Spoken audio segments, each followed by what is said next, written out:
Meet Dr. Michael DeCubellis, the #1 chiropractor in Downers Grove.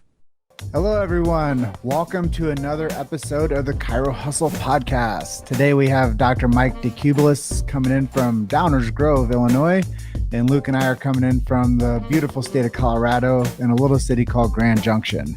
And we're just really happy to have Dr. Mike on with us today. Welcome to our show. Thanks for having me. Yeah, there's a lot of chiropractic talk we're going to have. I should probably call these TikToks, but we call them hustles. So one of the first questions we like to ask is most people don't know really your story, and they don't know a lot of people chiropractor stories of how they got into the profession. Some people are like, yeah, I'm second generation, or I was in like a college football thing, and but I'm really curious, what is your chiropractic story and how did you get into the beautiful profession of chiropractic? Yeah, so I come from a long family of chiropractors. Two of my uncles are chiropractors. I'm a chiropractor. My brother's a chiropractor. Two cousins are chiropractors. But I just realized the power of it and kind of that I was interested in it.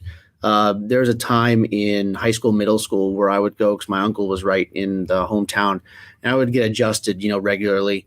And for about a year, I was getting adjusted regularly. I didn't necessarily have any issues going on, but I just went in. And then thinking back, I was like, man, it's really weird. I didn't get sick that whole year. That's kind of strange, And then as I was progressing, I originally thought I wanted to be either a vet or I wanted to be a pediatrician. But I started looking at chiropractic because I said, when you're dealing with vets, I watched a video and they had to put their hands in it and replace a cow's stomach and move it. And I said, yeah, it's just not for me. And pediatrician, I didn't like that while I was dealing with children and can potentially help them. It was like a one-off. Like they come in, I write a note or a prescription for something, and then I never really know how they improved. I'm not being able to monitor. I'm not part of their healing process. So I decided, you know what? I really like how chiropractic is that kind of hands-on, hand-holding approach to where we're working on and we're getting people to be able to heal and restore proper functionality. And it just kind of had me sold. Yeah, I think there's something to be said about that. And that's it's pretty impressive, man. You come from a pretty strong chiropractic family. I had no idea. Yes. Yes. So who was your first chiropractor then? Was it a family member? Yeah, it was my uncle. He went to school. I had two uncles who were chiropractors, but one of them was about 2 hours south. So yeah, my uncle was my first chiropractor, and that's where I was really introduced to it. So it's a family deal. I love it. Yep. And now you've been practicing for, I think you said 13 years? Yep. And you said you grew up down in Florida, and now you're up there in the Chicagoland area. Yes. Tell us a little bit about that journey. Kind of interesting journey. So I grew up in Florida, went to my undergrad at University of Florida, went to Palmer, Florida to get my chiropractic degree. And then since I had grown up in Florida all my life, I wanted to try somewhere new. So originally moved to Missouri. Thought that it might be, where I wanted to end up. Wasn't really the best place at the time to practice just based on what was going on there in the economy. So I kind of went on a nationwide search, went on interviews all over the country, and went on an interview at a place in Chicago. Really liked the way the guy had it lined up. I liked his philosophy. I liked what he did. So I took the job there, worked there for 6 months. He owned a couple different clinics. I was going to be his newest clinic. He was working there and he wanted to kind of transition off and have me be the clinic director there. So I took that job, started working there for 6 months. And then he walked in on a Friday and said, just so you know, as of today, I'm closing the clinic down. But if you want to take over, I've paid for the next month's rent. So you can go ahead and take that and I'll just sign the lease over to you. And it was a little shocking because I wasn't expecting that. And so I basically had a month to try to get everything up and running. And that was 13 years ago.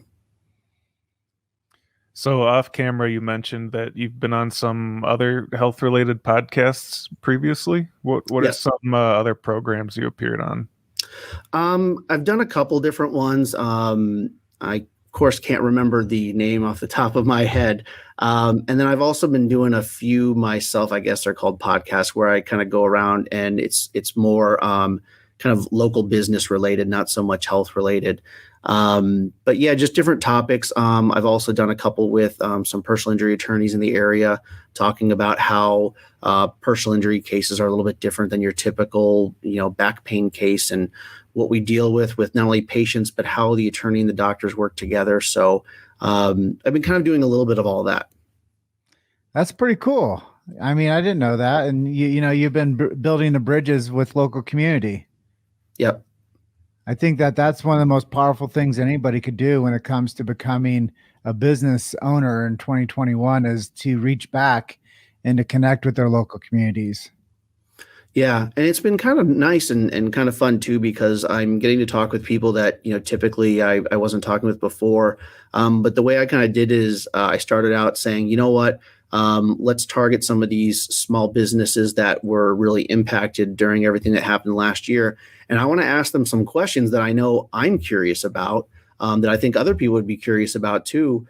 Like we did one with a local restaurant owner who owns 2 restaurants that are, within walking distance of my clinic. And he had opened his second restaurant 2 days before we got shut down. So for him, I just kind of talked and said, wanted to know how did he get through it? How is he even finding updates? What was he doing with his staff? And he's more of a fine dining, higher class type of meal. So I said, how is that transition to when people are going to get to go? Because, people typically aren't going to want to order, scallops in a styrofoam thing to go. So we kind of talked about what changes he had to make, and different things he was doing there. And, not only helping spotlight his business, but it's just interesting. And I think people didn't know all of that stuff. And then talking about how the community really was able to kind of help him and rally behind him, and how thankful he was for all that. Yeah, that's really cool. Have you noticed that it's helped with the local businesses that you've reached out to? I mean, it's definitely helping with their spotlight. I know, like with his video specifically, I was tracking it, and just on my end where I shared it, we had 700 views in a week, which was pretty cool. And I know on his end, he said he got a ton of views too. I don't know what his specific number was, but we got a lot of comments. People were going in there. And then some of the other places we did too, like I interviewed the manager of the local Trader Joe's.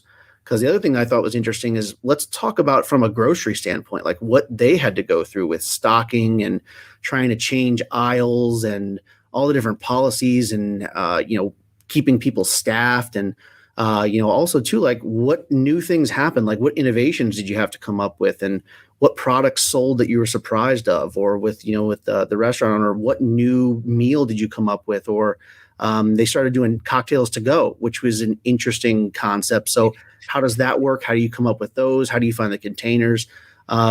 Just to me, it was a lot of interesting information, and people seem to really, really like it. So I've just been kind of happy to be able to do that.